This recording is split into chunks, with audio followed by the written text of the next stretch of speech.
하나님의 뜻으로 말미암아 그리스도 예수의 사도된 바울과 형제 디모데는 골로새에 있는 성도들 곧 그리스도 안에서 신실한 형제들에게 편지하노니 우리 아버지 하나님으로부터 은혜와 평강이 너희에게 있을지어다. 우리가 너희를 위하여 기도할 때마다 하나님 곧 우리 주 예수 그리스도의 아버지께 감사하노라. 이는 그리스도 예수 안에 너희의 믿음과 모든 성도에 대한 사랑을 들었음이요 너희를 위하여 하늘에 쌓아둔 소망으로 말미암음이니 곧 너희가 전에 복음 진리의 말씀을 들은 것이라. 이 복음이 이미 너희에게 이름에 너희가 듣고 참으로 하나님의 은혜를 깨닫는 날부터 너희 중에서와 같이 또한 온 천하에서도 열매를 맺어 자라는도다.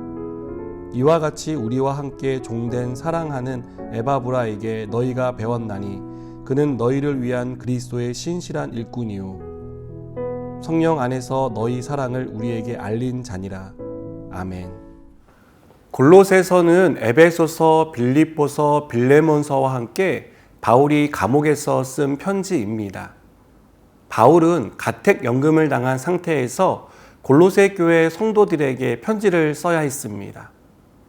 바울이 편지를 써야 했던 이유는 거짓 교사들 때문입니다. 거짓 교사들은 잘못된 가르침으로 골로새 교회 성도들을 혼란스럽게 했습니다. 그래서 바울은 거짓 교사들의 잘못된 가르침을 반박하고 올바른 교리로 교회를 굳건히 세우라고 독려할 필요를 느꼈습니다. 골로새에 들어온 이단의 가르침은 성도들을 세상 풍조를 따르게 하는 거짓 철학이었습니다. 이미 성도들이 받아서 믿고 있는 복음과는 다른 것이었습니다. 나중에 자세히 살펴보겠지만 거짓 교사들은 성도들에게 율법을 강조하고 천사 숭배나 금욕주의, 신비주의에 빠지게 했습니다. 사실 이 같은 거짓 가르침은 오늘을 사는 우리도 겪고 있는 문제입니다. 한 하나님을 믿고 한 성령 안에 있는 그리스도인인데 대화를 나누다 보면 내가 알고 믿는 하나님과 다르다는 생각을 하게 하는 사람이 있습니다. 대놓고 율법을 강조하지는 않지만 율법주의자처럼 판단하고 정죄하는 사람이 있습니다. 과하다 싶을 정도로 금욕적인 삶을 강조하는 사람도 있습니다. 말씀을 제쳐놓고 신비적인 요소에 빠져 혼란을 주는 사람도 있습니다. 왜 이런 사람들이 나타나는 것일까요? 이에 대해 바울이 강조하는 것은 무엇인가요? 은혜입니다. 바울은 1절에서 하나님의 뜻으로 말미암아 그리스도 예수의 사도가 되었다고 고백합니다. 바울이 사도가 된 것은 원해서 된 것이 아닙니다. 사도가 될 만한 자격을 갖추어서 된 것도 아닙니다.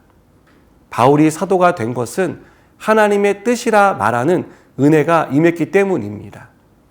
사도행전 9장은 바울이 사도로 부름받은 극적인 사건을 기록하고 있습니다. 여기서 바울이 사도로 부름받은 것이 하나님의 은혜 때문이라는 사실을 확인할 수 있습니다. 그래서 바울은 하나님의 뜻으로 말미암았다고 말하며 하나님의 은혜를 강조합니다. 골로새 교회 성도들은 에바브라를 통해 은혜로 구원받았음을 알고 있었습니다. 골로새 교회 성도들이 은혜를 받았다는 사실은 그들의 신실한 삶으로도 드러났습니다.